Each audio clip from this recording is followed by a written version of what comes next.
Howdy-ho, good neighbors, wherever you are. This is the Geezer. It's kind of rainy, misty, light rain last couple hours. This morning I was up to neighbors, and I got old red fixed Thursday, so I used old red today and hauled out the big logs, got them in the back in the wood yard. And I got everything else left up there I can haul with the mule. So if it quits raining, I'll do it tomorrow or Monday. Then I'll be done up there and just keep working on my stuff. But in the meantime, I got 2 boxes delivered. You know, let me tell you, for those of you to remember, them smoke bombs that never did show up from FedEx, and the shipping company recalled them and gave me a refund. One of their arguments was, I told them that FedEx was a terrible delivery service, and they said, well, they're the only ones that can haul hazmat. And I know that was wrong, but it wasn't worth arguing with them, because since then I've got 2 shipments of smoke bombs that come UPS from different companies, and I get ammo through UPS, and if you ask me, ammo is more hazardous than a smoke bomb. So either that office manager is just a born liar, or she don't know what the hell she's doing, or she don't know what the hell she's doing and she lies to cover up that she don't know what she's doing. At any rate, I ain't never dealing with them again. This company that sent this box, they did kind of all right, but it was 3 weeks from the time I ordered until they shipped it. At about the 10-day mark, I emailed them and said, hey, what's the delay here? Come on now.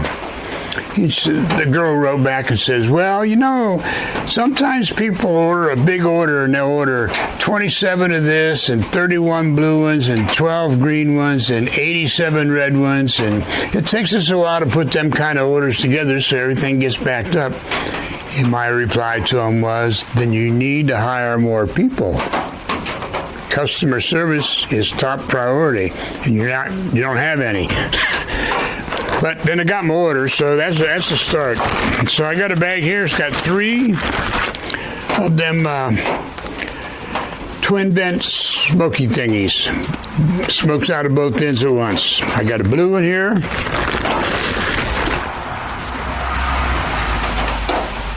And I'm going to go with red on that. I think that's red. If it ain't, we'll find out when I set it off.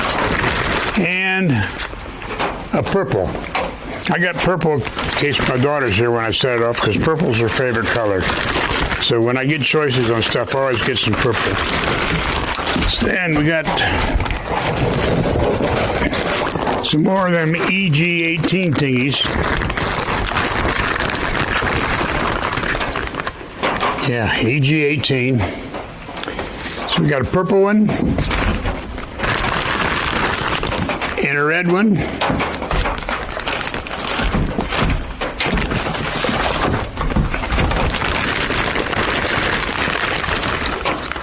And an orange one. Woo, orange smoke. And a black one, because I ain't a racist. Yeah, buddy.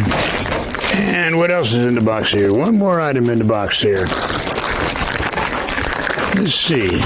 See, they packed them all up in these nice little plastic bags. This company done a little better. This is a purple XG18X. That's the bigger one. Supposed to burn longer. So we'll see. Even though they're slow, they did all right. I might stick with this company, because apparently the deal is all the places that sell smoke grenades ain't worth a hoot. You just got to find one that is less not worth a hoot than the others. You know what I mean? So I might stick with this place. They did all right, except for the whole 3 weeks to get it out the door thing. But then they got the order right, and they got some of UPS. That's a plus. So I will try and remember to film this when I set one off. And the new FedEx girl that's got this route, she's doing all right. And she knows how to get around, and she gets this route a lot now because she said that the new guys they hire can't do this route because there's hardly any, there's so many roads here they don't have no service on, their GPS don't work, so the new guys can't find their way around without GPS. She says, I can, and she said if I don't know the road on the next one, I'll just ask the people at the last house I delivered, hey, where's this road at? And they almost always know. You go down here, turn left, then turn right, then there it is over there. So she knows how to do it, and she's pretty nice, so. And I was talking to her when the UPS pulled up. I saw, here comes UPS with my smoke bombs. And she lives way down in Cincinnati. Drives 2 hours up here to Chillicothe in the mornings to pick up her FedEx truck. But she lives down by the Bengals Stadium in Cincinnati. And I said, oh, here comes UPS with my smoke bombs. And she says, smoke bombs? Well, what do you want smoke bombs for? I said, why not? And she looked at me funny, and she says, well, all right then. Yeah, why not? I said, there you go. We can do things out here that you can't do in the town of Cincinnati, even though it's run by liberals. So she agreed. Now, what this box here, this was more exciting. Let's see what we got in here. Tracer ammunition, 22s. Got a box of 22 reds for the grandkids. Tracers. Ooh. And a pack of 30-06 tracers, red tracers. I have to shoot a couple of them off in the mornings. It's starting to get dark late, starting to stay dark later now. Pretty soon I'll be able to try my tracers and see. I'll film it and see if they show up on film. Ooh, 12 gauge, 3 1/4 inch ball and chain. 2 little balls with a chain in between them. You know that would go through you and slice you wide open. I'll have to get some watermelons or cantaloupes or something, and we'll shoot one of them. Let's see what we got here. 12 gauge, 2 3/4 slug and a buckshot. Got a slug in the front, and how many, if I can see? 4 number 6 buckshots behind it. So that really puts some holes in you. What do we got here? Ooh, Super 00 buck, 15 buck pellets per round. 15 pellets in there per round. That is pretty good. That'll put a hurt on you if you come through the window at 2 in the morning. Give my dog something to snack on. And this is the same thing. 15 pellets, double-aught buck, super buck. So, got some ammo stuff to try, some smoke bomb stuff to try. John, just throw it on the ground here. I don't even know where it went. That would have been something if I dropped them and they started shooting off. But they didn't. 30-06s, that ought to be pretty interesting. I think I got some 5.56s in there too. I'm going to try tracers. See how they do. They say, the packages say, you know, day or night you can see them real good, and they go for a long ways. You can see them. But I have my doubts during the daytime, so I'm going to try them when it's dark first and see how if they show up good then I may try one during the daylight to see if you can even see it at all. I don't know if you can or not. We'll find out. I'll try to remember to film everything when I do. But in the meantime, the next 2 days supposed to be cold. The highs in the 60s, lows in the 40s. And then Tuesday, it goes back up in the 80s again. So I'm good with it. Just get through these 2 days. Then here in another couple of weeks, I'll be getting ready to light the boiler. I got a stack full of cardboard now because I have a pre-Obama boiler. So in the spring when I shut it off, all I do is shovel out the ashes, throw them away, throw them in the garden, whatever. And I leave the pump run for 2 or 3 days while it cools down. Then I go check all the joints because the first couple of years after I shut it off, as the water cooled, I had little leaks. And I think that's because when it's hot, the joints expanded and then they contracted when it's cold and they separate. But I put the big wrench on them and tightened them up 2 springs in a row, and now they haven't been leaking the last several. But I check them anyway. I let the pump run 2 or 3 days after I shut the boiler off till it's really good and cold, and I can check it a couple times a day. And then in the fall now, The guys with the new boilers, all you see them out there with their respirators on and all kind of stuff, scraping and scrubbing and cleaning this all summer long. Nah. I just stack mine full of cardboard all summer, and then towards this time of year somewhere, I light that cardboard up, and if any of the creosote that's left in there, burns it right out.